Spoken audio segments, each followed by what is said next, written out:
ആർട്ടിസ്റ്റ്മാരെ പിന്നെ എൻ്റെ ശിഷ്യന്മാരായിട്ട് എടുത്തിട്ട് ഇപ്പോൾ വളരെ മിടുക്കന്മാരായിട്ട് പ്രൊഫസർമാരായിട്ടൊക്കെ കൈകാര്യം ചെയ്യുന്നു. നെക്രാജ് എന്ന് മാത്രം ഈ ചെങ്ങള പഞ്ചായത്തിൽ ഒരു ആർട്ടിസ്റ്റ് വന്നിട്ടില്ല. അപ്പോൾ ഈടെ അപ്പൊ പിന്നെ ഇനി റിയാക്ട് ആക്കുന്ന ആൾക്കാരില്ല. സ്പെഷ്യലി ഇവിടെ എന്തായാലും അടുത്ത് ഒരു 30 കൊല്ലം മുമ്പത്തെ എൻ്റെ അച്ഛനെ ഈ ഭാഗത്ത് ഉണ്ടാകുമ്പോഴേക്ക് വളരെ ഒരു സ്നേഹിതനാണ്. എല്ലാ ജാതി മതത്തോടെ 1 കൊല്ലം മുമ്പത്തോളം ഒരു അഭിപ്രായം എങ്ങനെ ഉണ്ടായിരുന്നു പറഞ്ഞെങ്കിൽ വയ്യ നടക്കാൻ ഞങ്ങളെ പെണ്ണുങ്ങൾക്കാട്ട് ഞങ്ങളെ പിള്ളേർക്കാട്ട് വാക്കിൻ്റെ ആൾക്കാർക്ക് 6 മണിന് ശേഷം മാർഗത്തിൽ നടക്കാൻ കഴിയാതാന്ന് പറയുന്ന ഒരു ഭയോത്പാദനം ഉണ്ടായി. അങ്ങനെ ഒരു ഭയത്തിന്റെ ഒരു അന്തരീക്ഷം ഉണ്ടായി.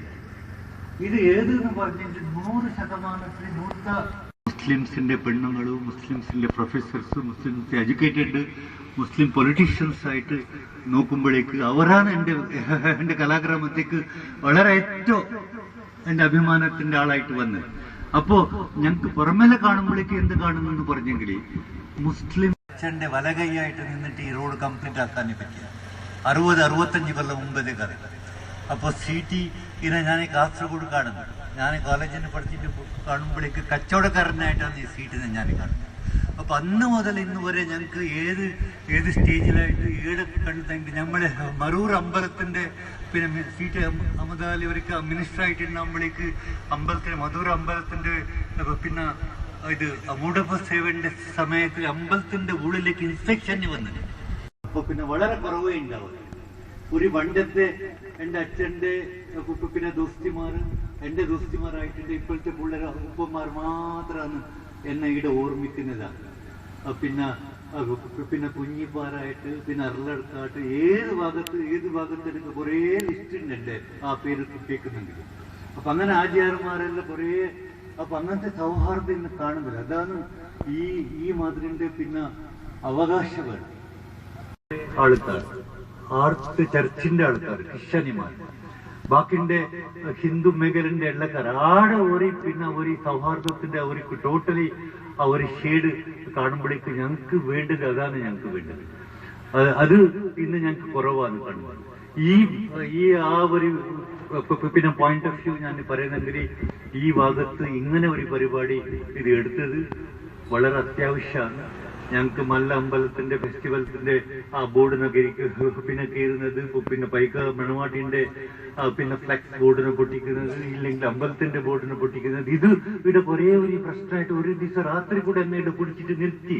അപ്പൊ എനിക്ക് തോന്നുന്നു ഈ നാട്ടുകാരനായിട്ട് ഈ മാർഗം ഉണ്ടാക്കിയത് എന്റെ അച്ഛനായിട്ട് ഞാൻ എന്നെ ഇവിടെ 15 മിനിറ്റ് ഈ ജംഗ്ഷനിൽ പിടിച്ചിട്ട് നിർത്തി 12 മണിക്ക് രാത്രി എന്ന് പറയുമ്പോഴേക്ക് ഞാൻ വിചാരിച്ചു ഏതായെങ്കിലും നാട് വിടുന്നത് നല്ലതെന്ന് എനിക്ക് തോന്നുന്നു.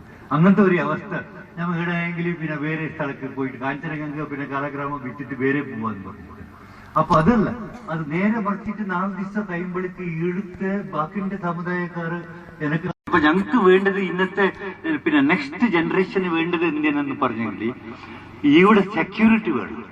12 മണി രാത്രിക്ക് ഞാൻ നടന്നിട്ട് പോകുന്നതെങ്കിൽ, ഞാൻ എൻ്റെ ഭാര്യനെ എൻ്റെ മകളെ കൂട്ടിക്കൊണ്ട് പോകുന്നതെങ്കിൽ എനിക്കൊരു സെക്യൂരിറ്റി ആണ്. ഇവിടെ എന്തോ ആകേലെന്ന് പറയുന്നത് ആ ഒരു ധൈര്യം ഉണ്ടാക്കുന്നത് ഒരു സെൽഫിഷ് കൊണ്ട് ഉണ്ടാക്കിയ ഒരു ധാരണ ഇന്ന് കേരളത്തിന്റെ പർട്ടിക്കുലർ പിന്നെ മതത്തിന്റെ ആൾക്കാരെ കാശ്മീരത്തിൽ പോയിട്ട് ട്രെയിനിങ്, കാശ്മീരത്തിലെ പാകിസ്ഥാനത്തിലെ ട്രെയിനിങ് കൊടുത്തിട്ട് അവർ റെബലായിട്ട് പിന്നെ മാറ്റുന്ന ഒരു ബ്രെയിൻ വാഷിംഗ് ചെയ്യുന്നു.